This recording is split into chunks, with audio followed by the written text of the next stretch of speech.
Rail police অর্থাৎ RPF constable এবং sub inspector এর চাকরি পাওয়া আরও হয়ে গেল সহজ। কেন কথাটা বলছি তোমরা হয়তো জানো না।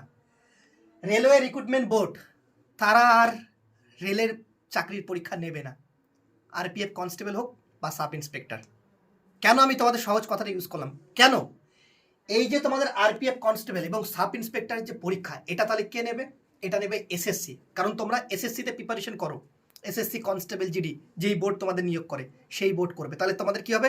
রেলওয়ের পরীক্ষার প্যাটার্নটা আলাদা হয়, তোমাদের এসএসসির প্যাটার্নটা আলাদা হয়। তার মানে এক ঢিলে দুটো পাখি মারতে পারবে, আরপিএফ কনস্টেবল এবং এসএসসি জিডির প্রিপারেশন একসাথে করতে পারবে। এটা বুঝতে পারছো তো? তার মানে তাদের প্রশ্নের যে ট্রেন্ড সেটা কিন্তু একই থাকে, এসএসসির প্রশ্নের ট্রেন্ড একই এবং রেলওয়ের প্রশ্নের ট্রেন্ড একটু আলাদা। তো তোমাদের এটা একটা বড় খুশির খবর যে তোমাদের আর আরপিএফ মানে রেলওয়ে রিক্রুটমেন্ট বোর্ড তোমাদের আর পরীক্ষা নিচ্ছে না, আরপিএফ এর পরীক্ষা তোমাদের এখন থেকে নতুনভাবে এসএসসি নিচ্ছে। এই পদক্ষেপে তোমরা কারা কারা খুশি হলে তোমরা কমেন্ট সেকশনে জানাবে। কিন্তু এটা যেটা আমরা তোমাদের বললাম, এটা কিন্তু রেলওয়ের যে মিনিস্টার রয়েছেন, রেলওয়ে মিনিস্টার, তিনি কিন্তু জানিয়েছে। তো বর্তমান রেলওয়ে মিনিস্টার কে আছে কিছুক্ষণ আগে ঘোষণা করেছে টুইটারের মাধ্যমে, তোমরা দেখে নাও, টুইটারে পোস্ট করে দিয়েছে। কমেন্ট সেকশনে একটু জানিয়ে দাও বর্তমান রেলওয়ে মিনিস্টারের নাম কি।